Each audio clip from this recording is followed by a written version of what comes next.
Ethan Cole was known across the United States as a self-made millionaire who trusted logic over emotion.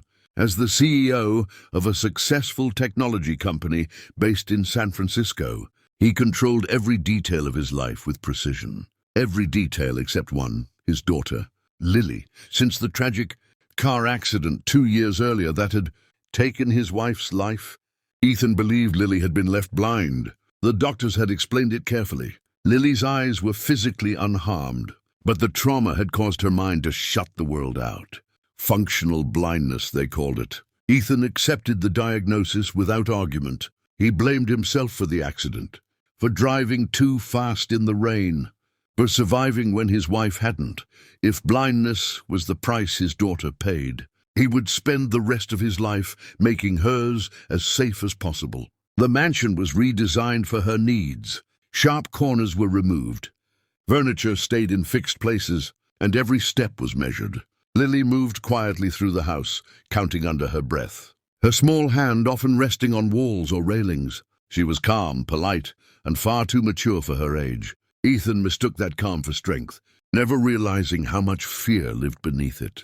When Maria Alvarez was hired as a live-in maid, Ethan treated her professionally and distantly. She had strong references and a soft-spoken manner. Originally from Texas, Maria had raised children of her own and carried herself with patience. She spoke to Lily gently, never finishing her sentences, never treating her like she was fragile. That alone made Lily unusually comfortable around her. As weeks passed, Maria began noticing things that didn't sit right. Lily never walked into furniture, even when Ethan had clearly rearranged the room. She reached for cups and toys without searching. Once Maria accidentally dropped a book behind her, and Lily turned instantly, her eyes sharp and focused, for a brief second before she remembered herself and looked away. Maria told herself she was imagining things. Trauma could create strange coping behaviors. Still, the signs continued.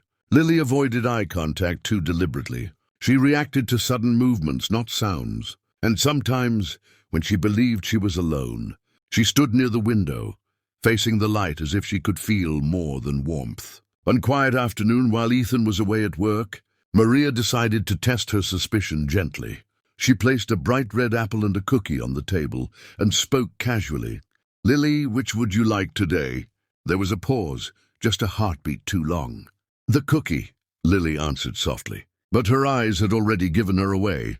Maria didn't say anything immediately. She had learned long ago that children revealed the truth only when they felt safe. Instead, she watched Lily more closely over the next few days, noticing how carefully the girl maintained her act. Lily measured her steps only when others were near.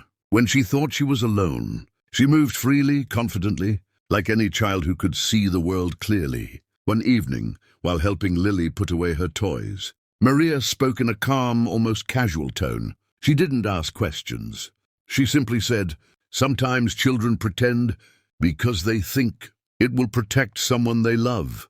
Lily's hands froze mid-movement. The room went very quiet. "I don't want Daddy to hurt anymore," Lily whispered after a long moment. Her voice trembled, and the words came out as if they had been trapped for a long time. Maria knelt beside her, listening without interrupting. Lily slowly explained how, after the accident, she had been scared and confused. She could see shadows at first, then shapes, and eventually everything.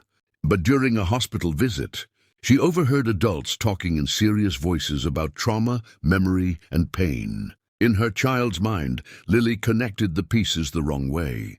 She believed that if she admitted she could see, it would force her father to face the accident again, to relive the night he was already punishing himself for. When Ethan told her he would love her no matter what had been taken from her, Lily decided that staying blind was the safest way to keep him from breaking completely. That night, Maria told Ethan the truth. At first, he rejected it outright. The idea felt impossible, even cruel. But as Maria described the small details, the movements, the reactions, the apple, doubt crept in. The following morning, Ethan sat with Lily in the living room, sunlight filling the space he had once kept dim for her sake. With tears in his eyes, he told her she didn't have to protect him, that seeing the world again would not destroy him. Lily finally looked up, really looked at him, and broke down. Years of fear spilled out in sobs she could no longer hold back. Doctors later confirmed that Lily's blindness had been psychological, a defense created by grief and misunderstanding. With time and therapy, her vision returned fully. Ethan changed too. He stopped running from pain and started facing it alongside his daughter. And Maria, who had uncovered the truth with patience and care, became more than a maid. She became part of the family that finally began to heal.